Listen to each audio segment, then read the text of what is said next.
Konnichiwa, Japan fans. Today's show, we're going to talk about USPs.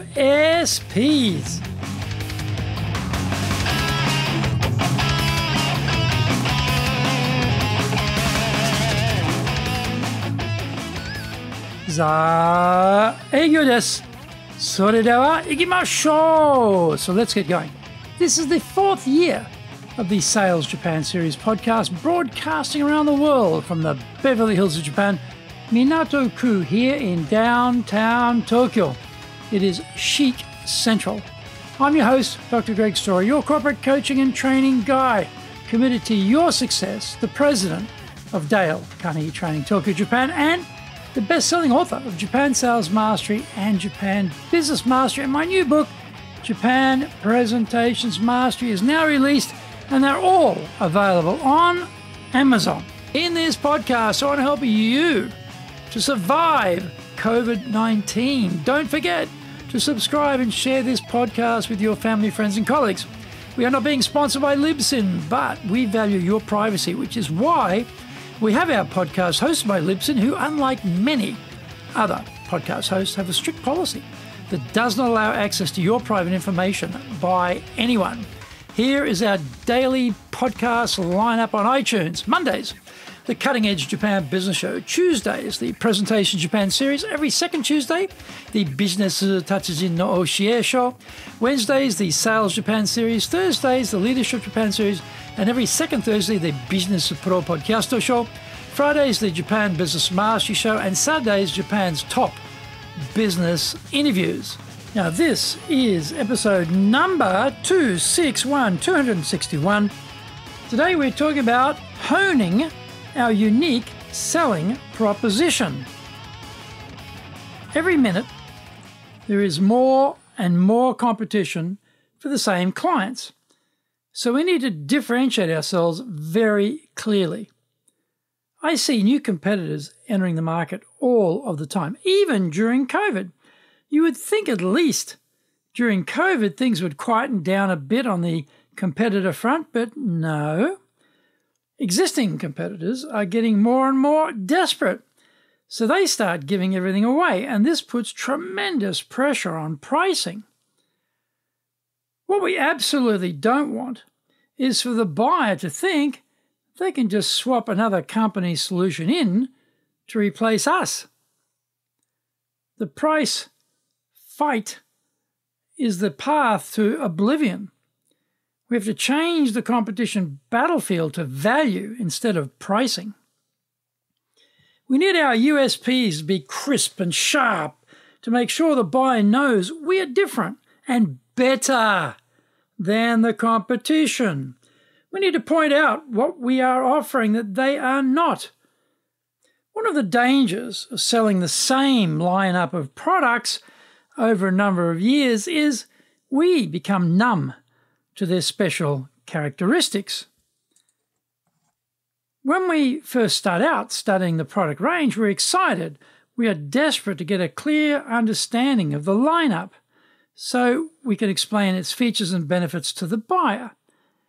Over time, that freshness decays. We also get lured into a price discussion with the client. When crafting our unique selling proposition, we need to look at things from the buyer's perspective. It is no help talking about what we sell. That is tremendously interesting to us. But more importantly, what is of interest to the buyer? We get bogged down in the nitty-gritty of the spec, the detail, the data. More importantly, we want to know, what are they trying to buy? What problems do they need help solving? Where do they need more value? When do they need it? For example, in our own case, we may think we sell sales training. But what company buyers want is to receive greater per-head sales revenue outcomes from their salespeople. We sell outcomes, and the training service is the tool to achieve that. We can easily get confused about that, though. Do our USPs address the typical objections which arise when explaining our solution. Let's make us the case study to make the key points a bit clearer. For your own product or service, do a similar analysis and see what you come up with. For Dale Carnegie Training, we've been in operation since 1912. The client doesn't care a fig about that. What they do care about is risk reduction for themselves. A track record of 109 years provides the client with the sense that this company has a solid track record, so therefore they are more trustworthy as a result. I won't get fired or rebuked for recommending this company with such a substantial, safe track record, is what they are thinking. Find out more when we come back from the break.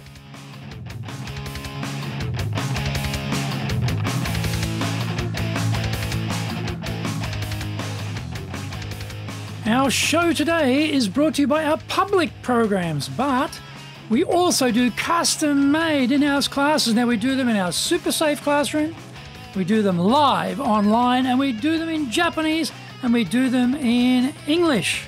On the 28th of October, we'll be doing time management. 4th and 5th of November, high impact presentations. On the 11th of November, successful public speaking. Check out our website, www.dale-carnegie, carnegie.co.jp. Get my best-selling books, Japan Sales Mastery. This is the Bible for selling in Japan. And Japan Business Mastery. Both are available on Amazon. And my new book, Japan Presentations Mastery, will be out in 2021. If you like learning by watching videos, then we have over 1,000 there for you at Tokyo, Japan, Dale Carnegie TV on YouTube. We release 3 TV shows every week on YouTube. The Cutting Edge Japan Business Show, that's the premier business show in Japan, comes out Mondays. Fridays, the Japan Business Mastery Show, and Saturdays, Japan's top business interviews, where I interview leaders in Japan from SMEs all the way up to the corporate captains of industry on one topic, leading in Japan. Now, every second Thursday, we release the Business Pro Television Show. And don't forget, you can email me at greg.story@dalecarnegie.com.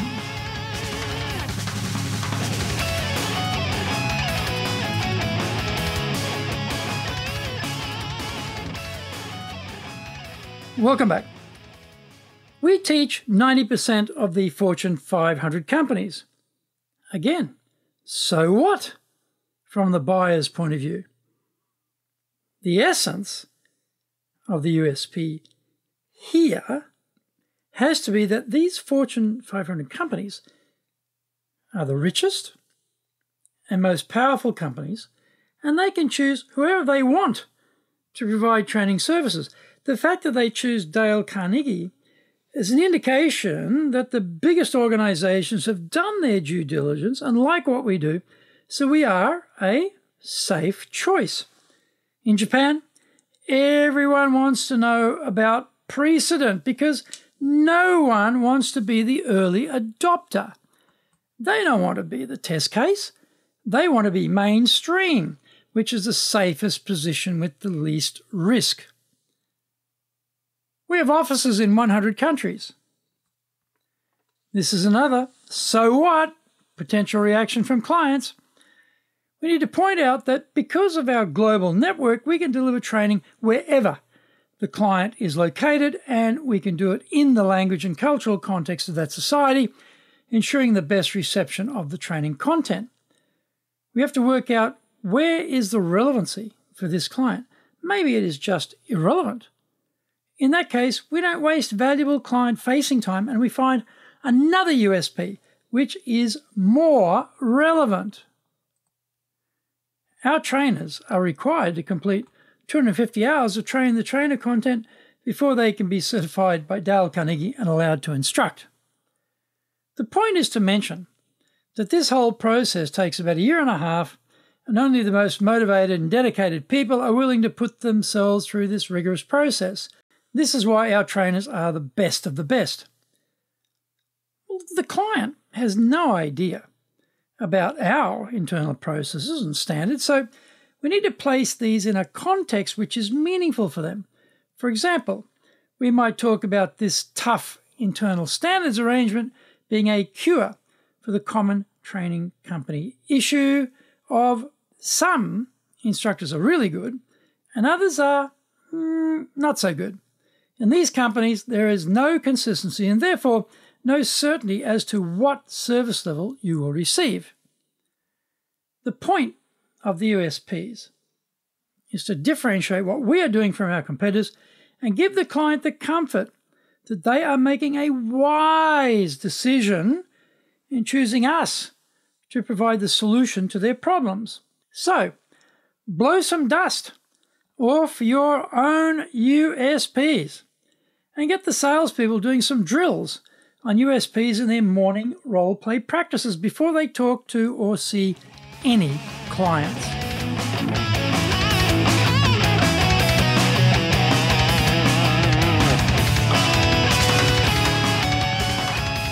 Thank you for joining the Sales Japan series. If you found the program useful, please work on your karma and share it with your family, friends, and colleagues. Don't forget to subscribe and share this podcast.